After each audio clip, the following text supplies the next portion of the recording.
What's up and good morning, guys. Welcome back to another video. Today is day 2, or well, actually day 3 or 4 of phase 2 of the Rhino Ranch gate entrance project. And as you guys can see, I think we kind of left off with all the rebar being in place.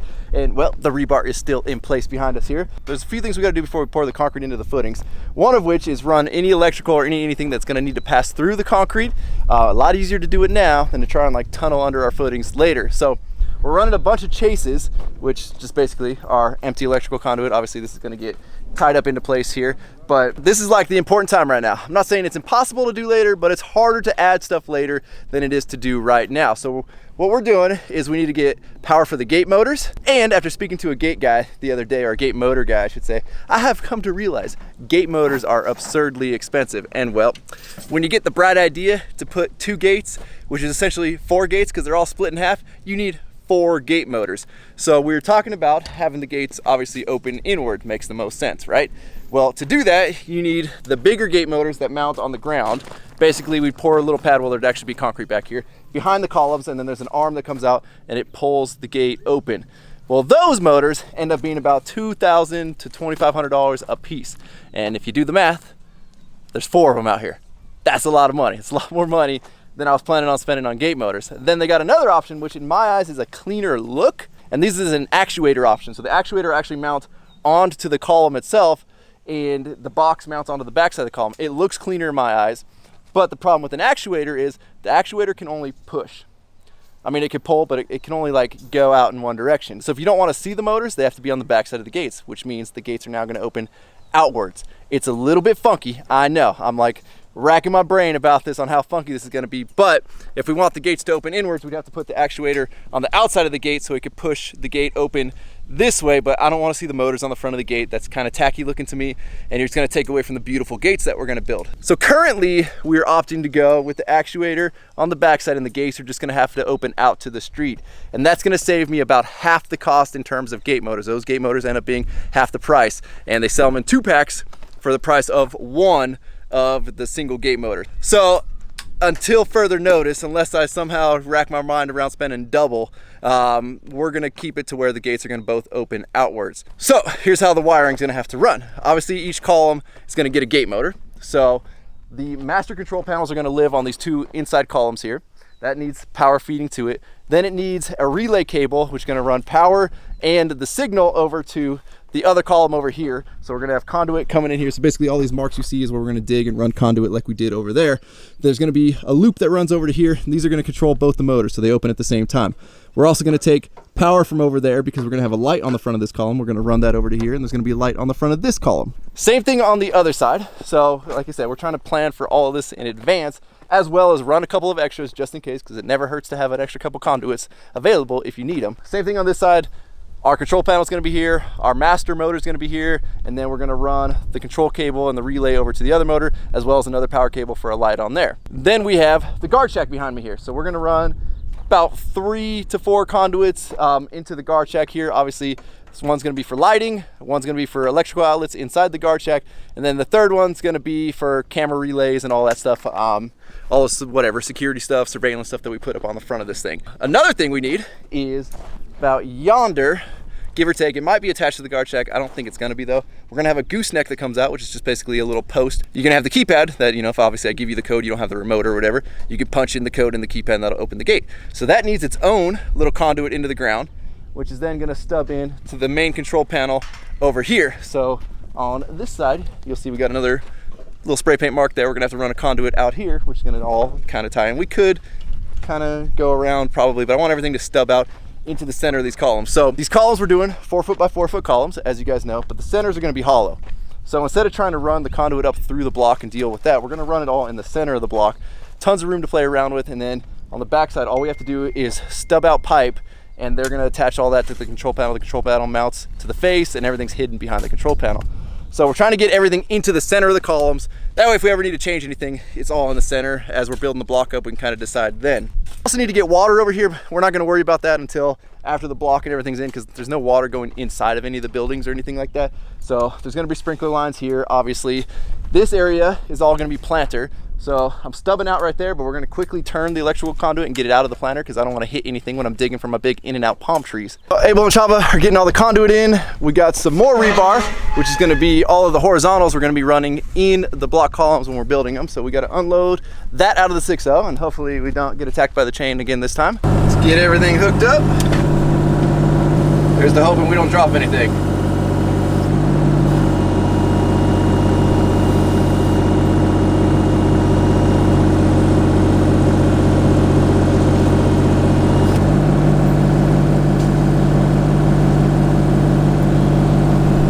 So far, this is already going much better than last time. We'll get these set down right here.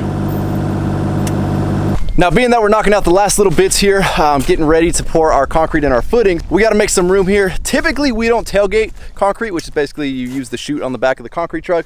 Out here, there's so many pumpers and so many pumping companies. 95 or maybe more, 99% of our work, we pump. Even for a job like this, if we were closer to the city, we'd be pumping this. It's just way more precise to put the concrete in with a pump, and it's less beating up on the rebar and not knocking your rebar around as it is dropping it off the back of a chute of a concrete truck.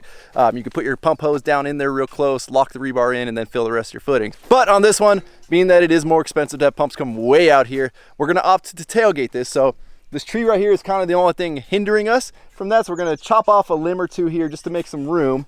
That way the concrete trucks and stuff can pull in, and we should be able to, from about this location here, reach every single footing just by barely moving the truck a little bit and using the chute on the back of the truck. Papa Rhino's over here putting a new blade on the chainsaw, and then we're going to trim that, and then we got that whole grove down there that is like wildly overgrown. So kind of while we're in the tree trimming mood today, we're gonna take the Mini X over there, the chainsaw's over there, and we're gonna do some cleaning up over there. And then Papa Rhino claims there's a monkey that lives on the ranch, so I'll let him explain. Explain your monkey. Well, it kind of looked like a monkey. I don't know, he hauled buns from me. I spotted him, I turned to get my phone to film him when he was up the tree, and he disappeared, guys. So he's a mystery. We're gonna find out. So apparently today we're hunting for a monkey in the middle of 100-degree heat in an area that no monkeys live in. So it has been hot. Maybe, you know, the heat's getting to him. We've seen mirages of monkeys, but he claims the monkey lives in the grove down there. So we're going on a monkey hunt. Apparently he found the monkey house. He just didn't have a stick long enough to poke the monkey house. I don't know. So we got a new organ chain here on the Husqvarna.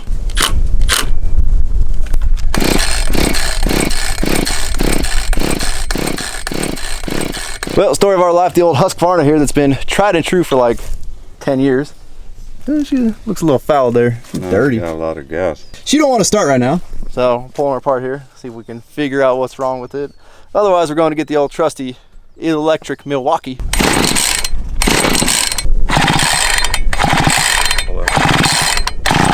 Yeah, got spark. All right, we got spark. This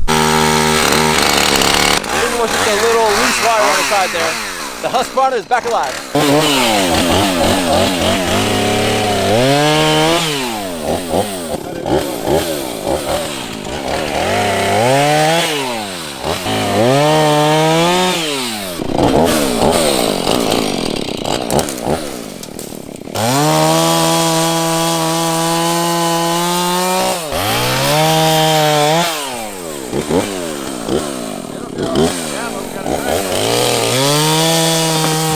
Today's lesson, y'all, if you ain't got big old girthy calves like I don't, and you ain't wearing pants and you're wearing your boots, get ready because they're gonna get filled with some sawdust. But it's ideal monkey hunting attire. So if we're gonna go search for a monkey in those trees, you know, I gotta look a little bit safari here with my shorts. I'd probably cut them so they're a little shorter. Now, while Papa Rhino's having fun over there cutting the big limbs off into a bunch of smaller pieces, I'm telling you guys, you hand a grown man a chainsaw. I don't care how old we get. Everybody loves chopping stuff with a chainsaw. And oh, the sawdust in my foot. That was a little bit more than sawdust in there. Now we gotta go check on our baby guinea hens or guinea fowl or whatever. You guys are gonna hear me incorrectly call or classify a lot of critters out here. Just roll with it. I understand there's a proper term. I understand baby goats are kids. There's peahens and peacocks. In my world, it's all a peacock. In my world, it's all a guinea hen. I don't care what age they are. So we have upgraded them. They were in a really small cage because they were literally like that big. And you're about to see how big the guinea hen chicks are now. So we're gonna upgrade them to the bigger house, which is where we raised our last peacock in. who unfortunately the coyotes got the better of. What's up, girls or boys, or I don't really know what you guys are, but we put them in here this morning inside of the cage that they've been living in. We didn't want to release them straight out into this big cage because the ground was a little bit damp. We had to adjust the sprinklers. They were kind of throwing a little far and hitting the cage here.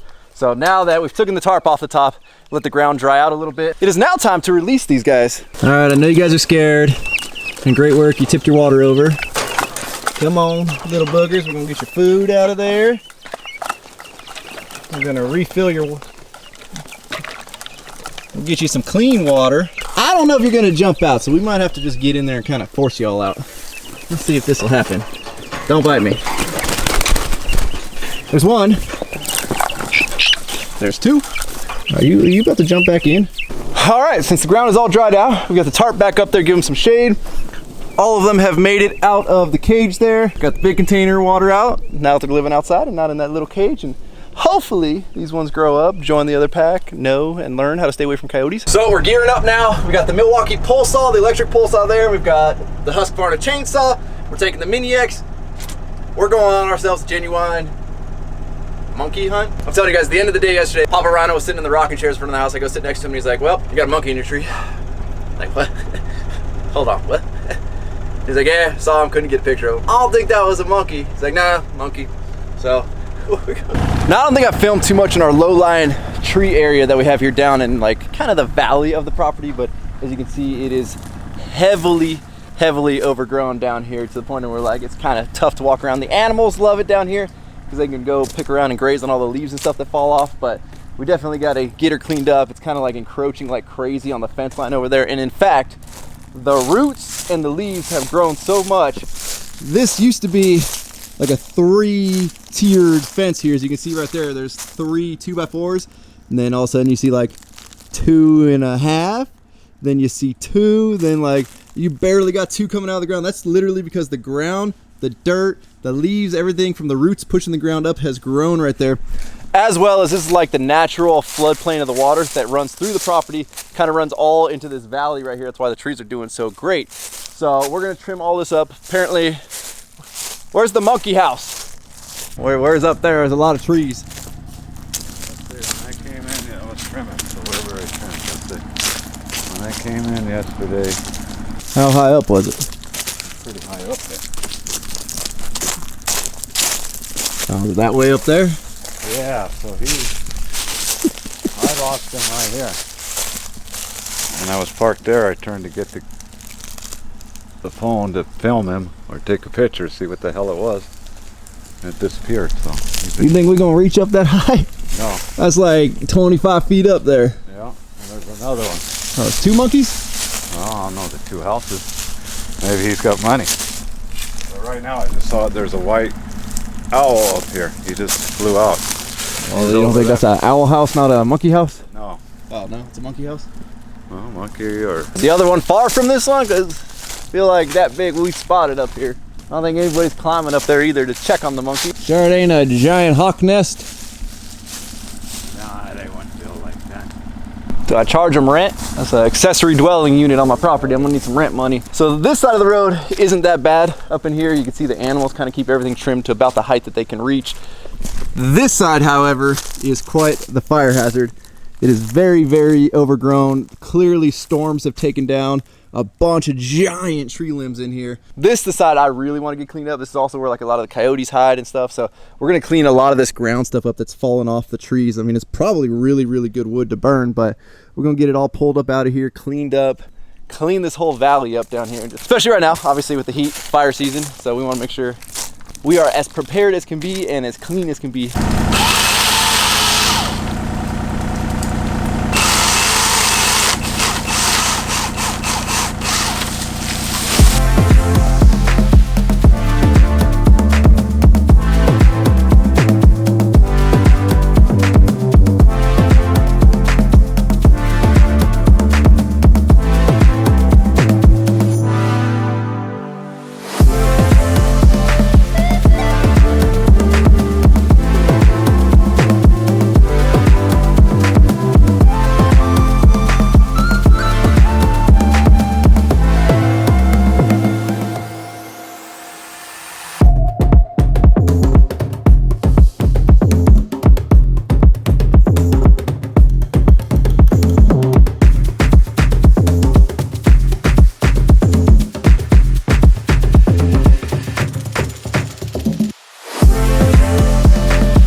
Well, y'all, we have been moving some absolutely massive limbs here. I gotta say, I know I talked this Mini X up an absolute ton, but this thing, greatest absolute purchase right there, just to be able to pick up these massive limbs. And that is not a big Mini X, a big Mini, I know it sounds weird, but there are big Mini X's. That one is not that big. That's like 2 sizes up from the smallest one that Bobcat makes.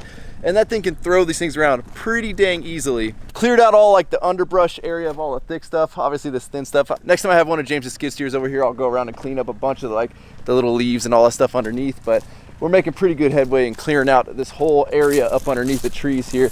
There was just so much dead fallen stuff. I mean, you can see these trees are massive. That stump right there is probably 5 foot in diameter, absolutely huge. And then you can just see where all the massive branches have broken off over the years. I'm sure storms, winds, I don't know, disease, whatever comes through here and kills these things. But yeah, I've never been able to walk up under here, so that's kind of cool. We ought to put a big old freaking tree house in this thing. Now, what are we gonna do with all the stuff that we've pulled out? I don't really know.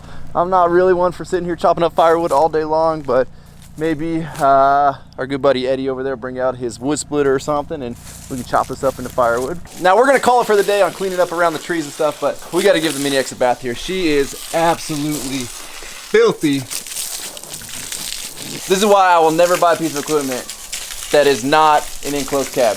I would be coated in all that dust right now if it wasn't for the enclosed cab. This thing is an absolute lifesaver, let alone all the spiders that I'm sure are falling out of the trees because I saw them on the glass of the Mini X. Now yesterday I couldn't be at the ranch, I had to run into town. So Papa Rhino, Abel, and Chava were here, and let me tell you guys, they did an impressive job clearing out some of this underbrush.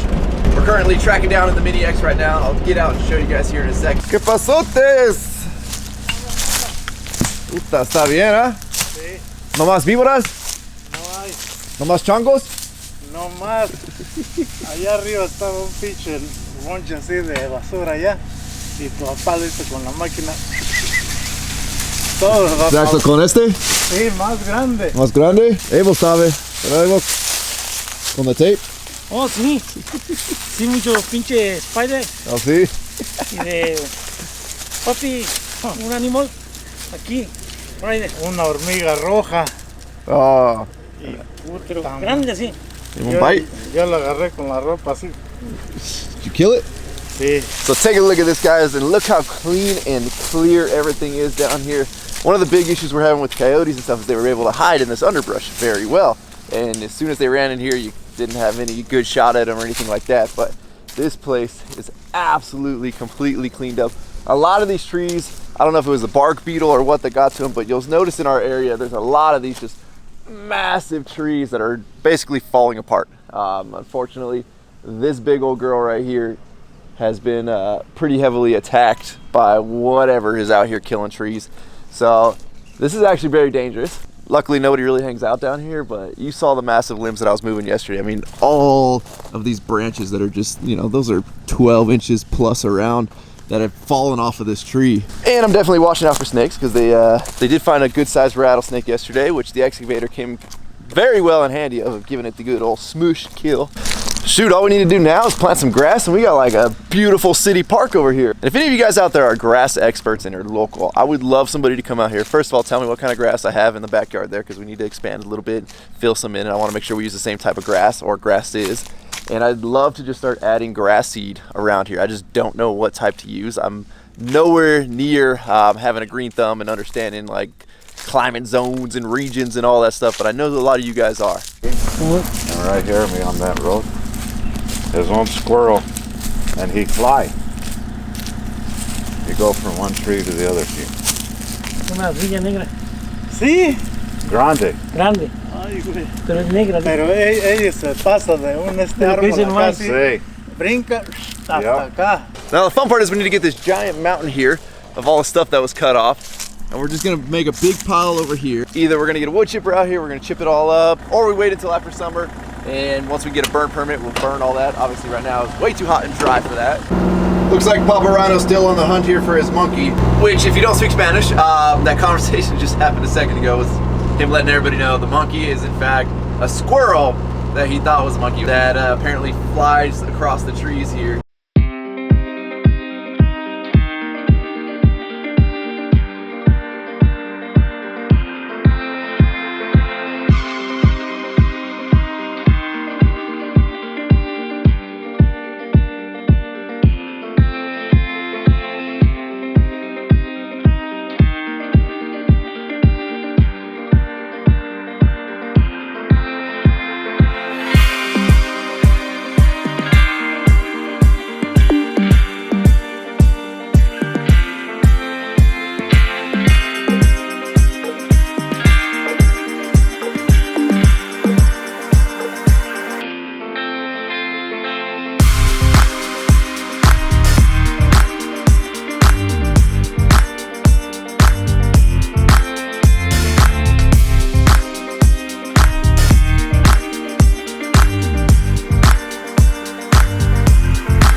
Slowly but surely, we're getting more and more cleaned up here. I do wish at this point I had a skid steer because it would have made it a lot easier. I'm moving all these big piles, but basically 2 or 3 logs at a time.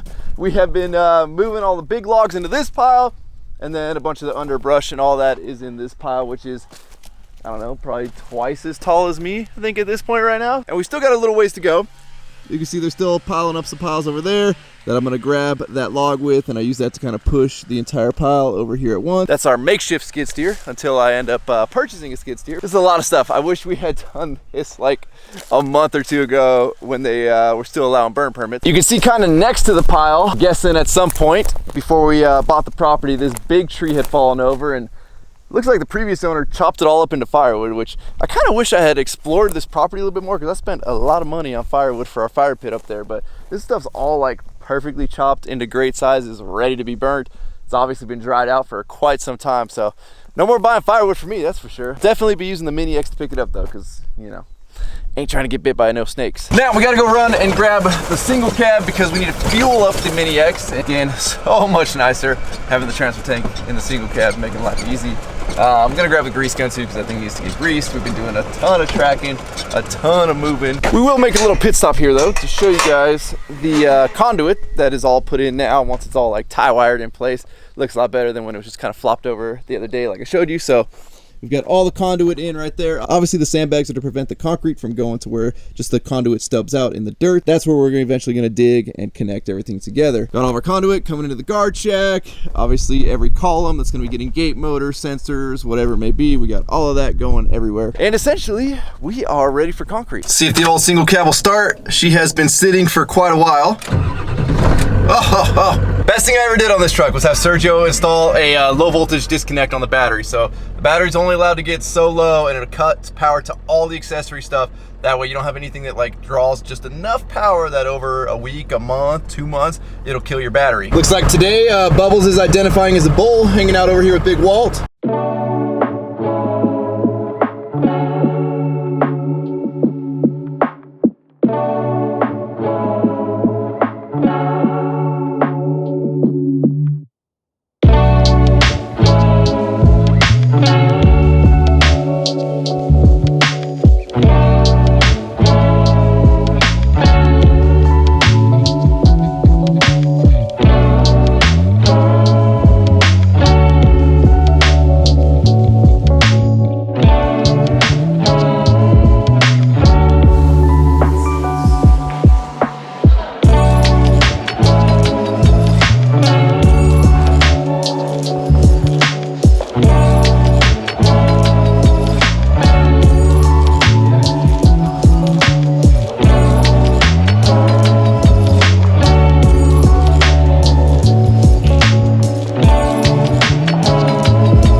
is all fueled up, she's all greased up, ready to get back in action here. We're gonna take the single cab back up to the house, bring the golf cart back down. You definitely learn quick out here. You ain't walking to a whole lot of places, so you gotta have vehicles for everything. So we're getting the last little bit cleaned up here. I gotta say, the old grab a log to push a pile technique is working pretty well. I gotta give credit to Papa Rhino for that. Apparently he was doing that yesterday. But putting this last pile here in that giant pile back there. And well, I think that is a wrap on getting all this stuff out of here today. I gotta say, guys, for not having a skid steer, I think we make very, very good use of the old Mini X here. And we moved a ton of stuff today.